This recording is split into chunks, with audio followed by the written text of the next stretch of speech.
Alhamdulillah. Baik. Alhamdulillah baik ya.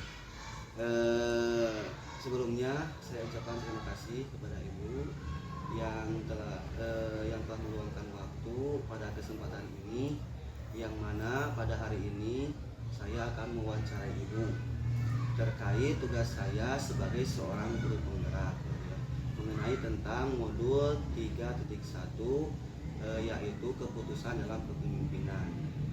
Ibu di sini sebagai kepala sekolah, tentu saja Ibu mengalami berbagai keputusan di sekolah ini. Nah, keputusan tersebut ada yang dinamakan dengan keputusan dilema etika dan ada yang dinamakan dengan keputusan bujukan moral.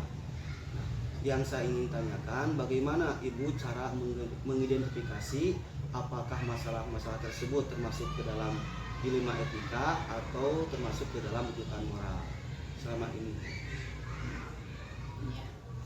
Baik, memang selama saya selaku pimpinan di sekolah ini banyak kendala-kendala seperti kan yang tadi yang termasuk ada dilema etikanya, ada dilema moralnya gitu ya.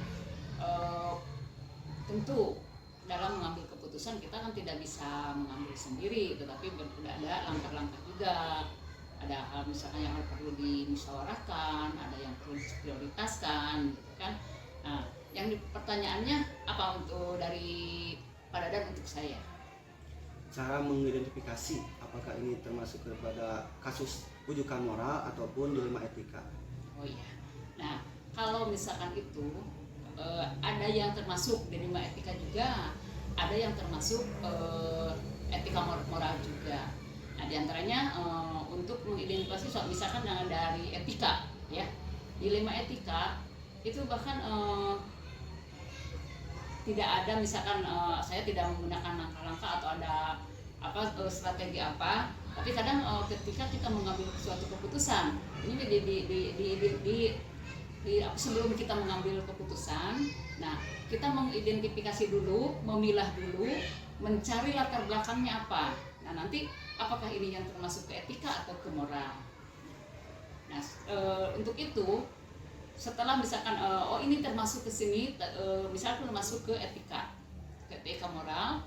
Nah kita tidak bisa memutuskan begitu saja, walaupun memang bisa diputuskan secara langsung, atau misalkan harus berembuk dulu, dimusyawarahkan dulu, terutama misalkan yang menyangkut dengan siswa. Ya, ini yang menyangkut dengan siswa, kita selaku pihak sekolah tidak bisa begitu saja kita mengambil suatu keputusan. Nah sebelum itu kita musyawarahkan dulu dengan guru kelasnya, dengan guru bidang, itu yang tahu kan ketika berinteraksi dengan siswa. Misalkan ada kasus terjadi misalkan di salah satu kelas 4 misalkan ya. Nah kita tanya dulu ke guru kelasnya, kemudian guru bidang tadi seperti guru agama, guru olahraga.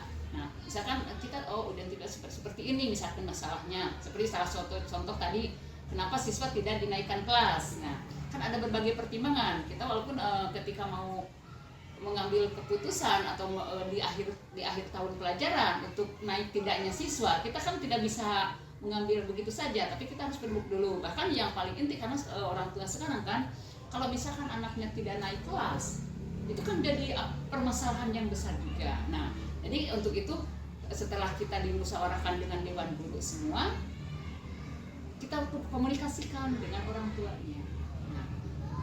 Terutama contoh tadi yang tidak naik kelas, dengan orang tuanya dipanggil. Nah, ke orang tuanya kita beri paparannya, seperti ini masalahnya, kenapa misalkan ini tidak bisa naik kelas misalkan ya, supaya orang tua itu mengerti, tidak menyalahkan ke sekolah gitu kan.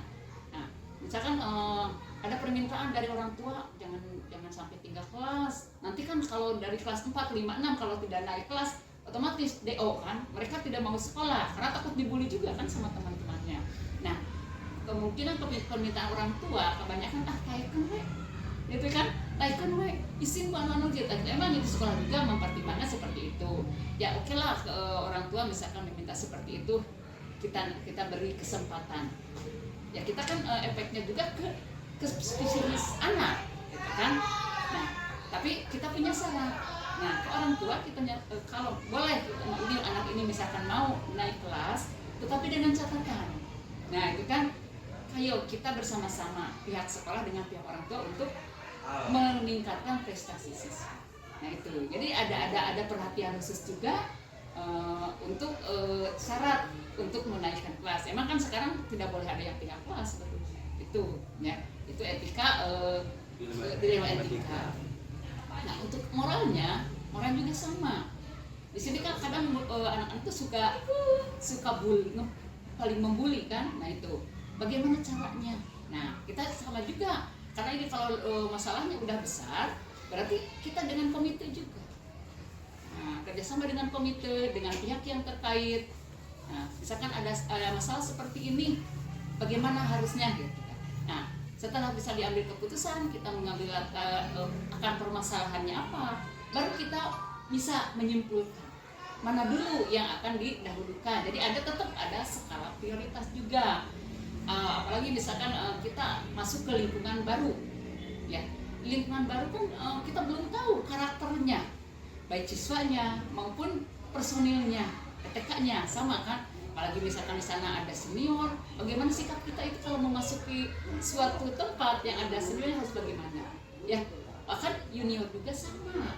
Kita belum tentu sepaham dengan yang akan kita lakukan. Ada tindakan kita misalkan memutuskan ini dengan jalur seperti ini, belum tentu mereka menerima. Nah, itu ya. Jadi untuk itu yang intinya ketika ada permasalahan ya kita itu harus dengan musyawarah ya. Itu kuncinya supaya walaupun misalkan tidak tepat sasaran misalkan, tapi kalau hasil musyawarah kan kedepannya tidak akan ada dampak yang akan ditimbulkan, dampak yang baru gitu, ya, gitu. Terima kasih. Banyak ya Bu mengambil keputusan tentang dilema etika ataupun ada yang keputusan atau kasus-kasus yang berkaitan dengan pendidikan moral gitu ya. Nah, terkait dilema etika ya Bu ya, bagaimana Ibu cara mengambil keputusan secara efektif tentang keputusan kasus dilema etika tersebut? Nah, keputusannya tadi seperti kita melakukan melakukan musyawarah dengan guru, dengan orang tua, dengan komite juga, gitu kan. Nah, tapi di sini tidak ada tidak ada strategi atau apa. Yang penting ada skala prioritasnya aja. Seperti tadi contohnya kenaikan kelas kan, kenaikan itu didahulukan dulu. Nah, kemudian kalau di moral, kadang cara menanganinya itu secara langsung untuk anak-anak misalkan. Nah, ketika kita mengadakan kegiatan duha bersama, anak kan kumpul semua. Nah, itu waktu di sana kita memberikan pengarahan-pengarahan atau yang berkaitan dengan moral. Nah, terima kasih Bu, sangat menarik sekali. Nah, terkait tentang keputusan dilema etika ya Bu, apakah ada tantangan dalam memutuskan hal tersebut Bu?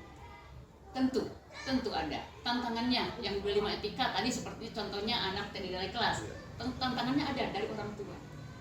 Orang tua kan tadi dikatakan di awal, ketika anaknya tidak akan naik kelas, mereka kan ke sekolah itu ya negatif lah pandangannya. Tapi ketika kita undang, nah kita beri pengertian itu.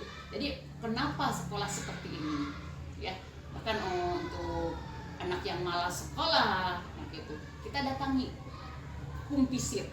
Nah, guru kelasnya di kumpisit. Nah, kalau kumpisit sudah dilakukan, kemudian anak seperti itu, kita panggil orang tua. Nah, gitu ya. Jadi dalam mengambil keputusan pun kita tetap yang diutamakan musyawarah untuk mufakat itu. Ya, jadi walaupun saya selaku pemangku kebijakan di sekolah, tetap kita tidak bisa memutuskan sendiri. Kemudian untuk PTK juga sama itu. Jadi kita harus mempelajari dulu. Jadi kita tidak selonong boy istilahnya ya. Nah, jadi harus kalau istilahnya dalam bahasa itu mah dedenge, dedele, dadasar. Nah, dedenge dulu ini karakternya seperti apa. Jadi kita memasuki memperhatikan yang ini karakternya seperti ini, yang ini seperti ini. Nah, namanya orang kan beda-beda pola pikir. Nah, itu. Nah, kita bisa jadi kita mengikuti dulu. Jadi lamun tidak cek bahasa Sunda ngigelan heula. Nah, setelah misalkan itu ditarik satu kesimpulan, berarti kita melakukan kebijakan harus seperti ini, begitu ya. Jadi kita tetap harus menyesuaikan walaupun kita punya ide tersendiri misalkan.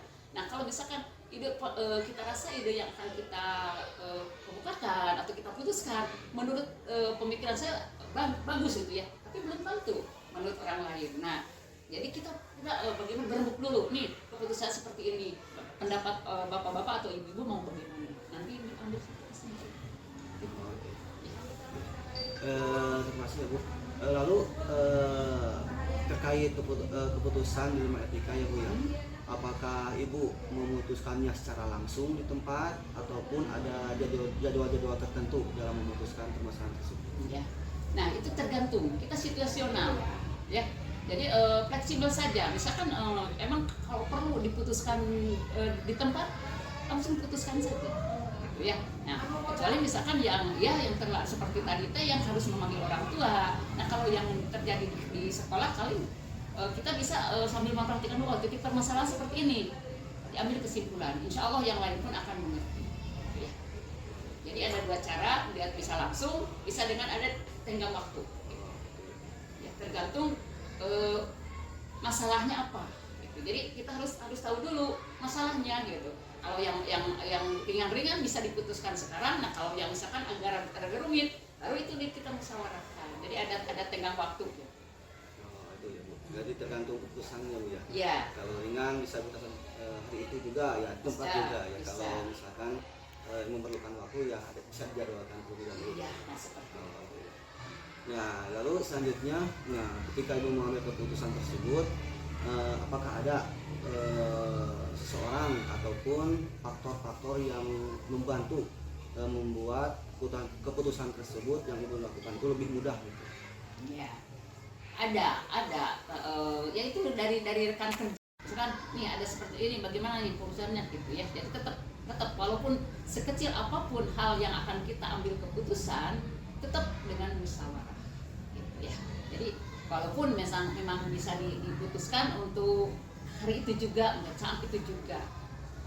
Nah seperti kita kan moral terutama ya, ketika anak-anak sedang istirahat kan mereka bermain, kadang dengan temannya itu kan ada yang berenang, itu kan langsung bisa diputuskan ya, sebatas hal itu yang ringan-ringan saja. Berarti ya tetap kolaborasi ya Bu ya, Iya, dengan betul, lingkungan sejawat, betul, dengan betul. lingkungan sekolah atau warga sekolah ya. Betul. Lalu apa yang Ibu dapat ambil dari pembelajaran ini atau dari etika pada diskusi ini?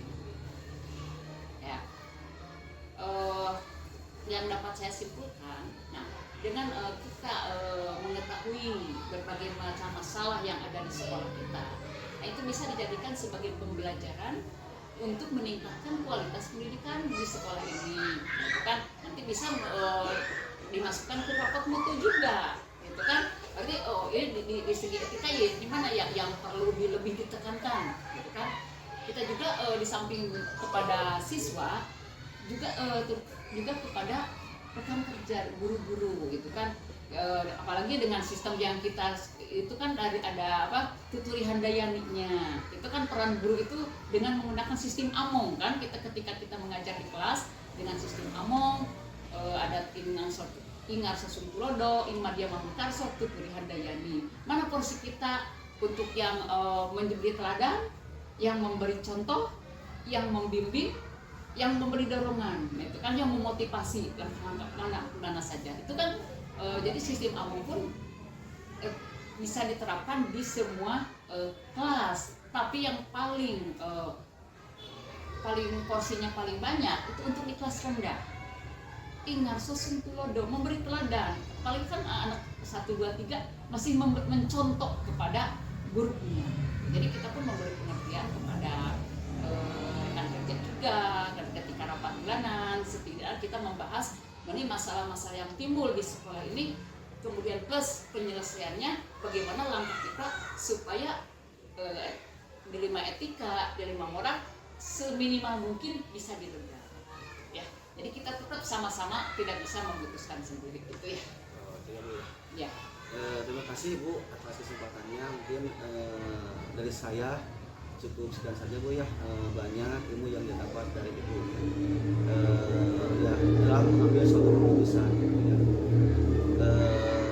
Saya dari awal sampai akhir terima kasih kepada Ibu atas meluangkan waktunya.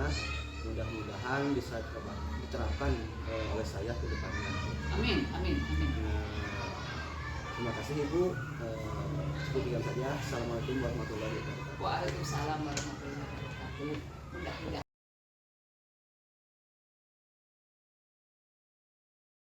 Waalaikumsalam. Gimana kabarnya hari ini Pak? Baik, Padang. Alhamdulillah. Saya mohon maaf atas waktunya Pak yang sudah mengganggu Bapak dan saya juga terima kasih kepada Bapak yang telah berkenan ataupun meluangkan waktu untuk diwawancari oleh saya ya Pak ya. Saya di sini akan mewawancara Bapak Ya. terkait tugas yang ingin saya selesaikan mengenai tentang guru penggerak, yaitu mengenai tentang dilema etika dan dudukan moral. Mungkin Bapak ya selama ini menjabat sebagai kepala sekolah, ada bagi permasalahan yang dihadapi oleh Bapak. Nah, selama menyelesaikan masalah tersebut, ya tentu Bapak pernah membuat keputusan. Ya. Nah, keputusan yang diambil itu berupa apa Pak? Nah, kalau yang dipermasalahkan tadi ada dilema etika dan kemudian dudukan moral. Dalam hal ini keterkaitannya jika dipandang itu adalah sebuah permasalahan, maka kita harus paham dulu apa itu yang disebut dilema etika. Ini dalam penentuan keputusan yang berupa masalah dilema etika, yang mana di dua keputusannya itu sama-sama baik dan harus diambil yang terbaik tentunya. Sebenarnya adalah satu pertimbangannya adalah analisis permasalahan, keuntungan dan kerugiannya seperti apa. Karena kalau kedua-duanya baik, maka harus diambil yang terbaik dan jangan merugikan ke salah satu pihak pun. Dan dampak dari keputusan tersebut harus bermanfaat dalam jangka panjang, bukan jangka pendek. Dan jika itu keputusan strategis, gitu. Mengenai dudukan moral, ini hal-hal yang sesuatu keputusan yang diajak untuk mengarah kepada ada sedikit penyimpangan. Apakah itu penyimpangan kepada norma yang ada, etika yang ada dalam suatu situasi lingkungan dan sedang kita diambil atau kita tugas. Kiranya itu yang dapat saya cerna atau yang saya dapat sampaikan kepada dan permasalahan tentang etika moral, dilema etika atau dudukan moral. Itu ya Pak ya. Ya. Mengenai dilema etika dan dudukan moral. Lalu apa solusi yang Bapak dapatkan ataupun dari permasalahan tersebut dan keluarnya itu bagaimana? Jika kita menghadapi suatu permasalahan yang harus segera diputuskan, lihat dulu analisis permasalahannya. Seberapa besar pengaruhnya terhadap kondusivitas di sekolah atau kualitas di sekolah atau nilai kemanfaatannya sendiri. Tentu kita harus memikirkan bahwa jika keputusannya segera atau spontanitas dan tidak memerlukan waktu banyak dan harus segera diputuskan, ya diputuskan. Tentu pertimbangannya adalah melihat sisi positif keuntungannya dan harus juga melihat akibat atau sisi negatif daripada keputusan tersebut. Atau yang bila mana keputusan yang harus diambil ada harus direncanakan, itu tentu analisisnya juga harus benar. Dari perencanaan untuk memutuskan unsur kekuatan kelemahan dalam komponen keputusan tersebut, kemudian diorganisir, kemudian dianalisis, kemudian dievaluasi, dan dampak ke depannya itu seperti apa. Nah, itu yang saya lakukan selama ini. Berarti ada langkah-langkah terbuka dalam permasalahan tersebut. Ya, karena kita hidup dalam suatu organisasi, tentunya sekolah ini kan organisasi pendidikan yang tingkat dasar, maka kita memutuskan sesuatu di sekolah itu ya tadi melihat segala sesuatunya di dalam yang tentu kita mengarah dan harapannya itu berakhir dengan baik. Maka satu komponen yang harus digunakan adalah pengetahuan mengenai bagaimana cara memutuskan tersebut. Kemudian di dalamnya ada persona yang bisa kita ajak bicara, apakah itu teman atau bawahan ataupun teman ngobrol kita atau orang yang sangat berkompeten di dalam hal yang kita mau permasalahkan mengenai keputusan tersebut. Apakah dengan langkah-langkah tersebut sudah efektif, Pak? Tentu lah selama ini kita maaf kalau di tingkat sekolah, kepala sekolah itu ya pimpinan tertinggi ya. Nah, di atas kepala sekolah kan ada pengawas, tentu kita bisa berkonsultasi dengan pengawas atau teman sejawat kita ataupun ada ketua kelompok kerja kelompok sekolah, maka kita diskusi tabayun. Jika ada permasalahan yang sangat urgent yang harus segera diputuskan, maka kita juga harus mendapatkan informasi atau hal masukan dari orang lain. Kalau boleh tahu ya Pak ya, dari kasus tersebut ada contoh konkretnya Pak mengenai masalah tersebut? Nah ini contoh konkretnya sama saya mengajar. Ketika kita akan memutuskan suatu permasalahan yaitu terutama lah di pembagian tugas. Kita semua kan sudah ada yang memang dengan sekolah visi pendidikan S1 dan juga sudah punya sertifikat profesional. Ketika pembagian tugas, maka logikanya memegang kelas itu lebih cenderung kepada siapa dia dulu. Karena kita sudah sama kualifikasi pendidikan salah satu dari satu PGSD, maka kita kan sudah dibekali dengan ilmu pendidikan dari 4 kompetensi guru semua sudah lengkap. Nah, tapi di sisi lain perlu diingat bahwa ada mungkin di antara personal guru yang senang di kelas tertentu dan tidak senang di kelas lain. Nanti ini harus diputuskan bagaimana kita memutuskan sebuah keputusan, ya kan analisis dulu permasalahan apakah dipandang perlu untuk di rolling bagian kita semuanya, apakah dia sih menyenangi dengan keputusan kita sehingga tidak berakibat buruk. Kita mempertimbangkan juga unsur pribadi juga kalau dalam sekolah ya surat ya tugas yang dibuat harus dilaksanakan kan gitu logikanya. Tapi ingat bahwa yang diberi tugas itu kan punya perasaan juga, punya unsur motivasi juga. Sehingga dalam membuat keputusan itu harus tetap kita mempertimbangkan untung dan rugi gitu, ya. Kelebihan dan kekurangannya. Jika diputuskan ini orang ini di kelas ini seperti apa gitu. Ya, saya menarik sekali Pak dengan kasus yang telah dialami oleh Bapak ya. Lalu bagaimana apakah ada jadwal-jadwal tertentu untuk memutuskan suatu masalah dalam ilmu etika tersebut Pak? Kalau secara terjadwal kita kan tidak punya rancangan untuk menyelesaikan masalah terus menerus. Tidak ada masalah, mungkin datang dengan secara tiba-tiba. Kita tidak tahu ada masalah gitu ya. Tiba-tiba diberi masalah, muncul masalah. Maka ya logikanya jika ada masalah diselesaikan. Maka harus mengambil keputusan untuk diselesaikan. Bisa dirancang. Kata tadi ada yang masalah tiba-tiba muncul secara spontanitas dan dituntut untuk keputusan spontanitas juga. Ada masalah yang sudah sebelumnya dianalisis dulu masalahnya, kemudian kita juga harus merencanakan keputusan tersebut, dianalisis dulu ya unsur kekuatan kelemahan, kekurangannya begitu Pak.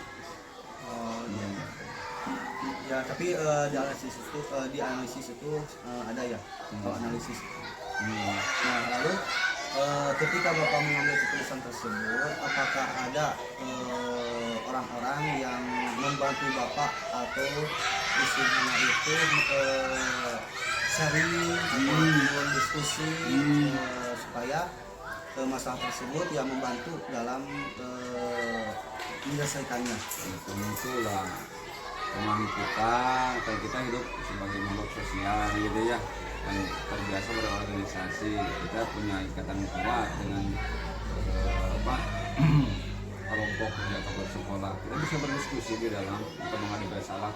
Kita punya atasan atau pengawas, kasih kabin, bahkan sampai ke kepala dinas gitu. Jadi kalau kita memutuskan, cobalah untuk kita bincangkan dulu dari orang yang lebih tinggi, pengalamannya lebih lama pengalaman dari kita, tingkat pengetahuan lebih tinggi atau ya orang yang berkompeten lah. Jadi jangan, kalau memang tidak spontanitas bisa direncanakan untuk melakukan suatu keputusan, tentu di lingkungan sekolah kita sendiri, personal yang ada kita bisa diajak untuk bermusyawarah. Ya, sangat baik sekali. Nah, ketika Bapak mengambil keputusan nih Pak, ada gak pengalaman yang sangat menarik gitu, ataupun pembelajaran yang Bapak dapati ambil ketika mengambil keputusan tersebut? Selama Bapak bertugas mengenai pengambilan keputusan, yang penting tadi waktu pertimbangkanlah unsur atau apa kemanfaatan dan kerugian. Maka kan itu manfaat untuk orang lain, manfaat untuk lingkungan. Baik Pak, terima kasih Pak. Mungkin itu pertanyaan-pertanyaan yang ingin saya sampaikan terkait materi tentang keputusan berbasis masalah ataupun ada dilema etika dan rujukan moral. Nah, saya dalam diskusi ini sangat menarik sekali dan saya banyak ilmu yang didapatkan oleh saya. Terakhir, terima kasih atas waktunya. Ya, sama-sama. Mohon maaf juga atas kekurangan yang saya sampaikan. Dan saya undur diri Pak. Siap. Assalamualaikum warahmatullahi wabarakatuh. Waalaikumsalam warahmatullahi wabarakatuh.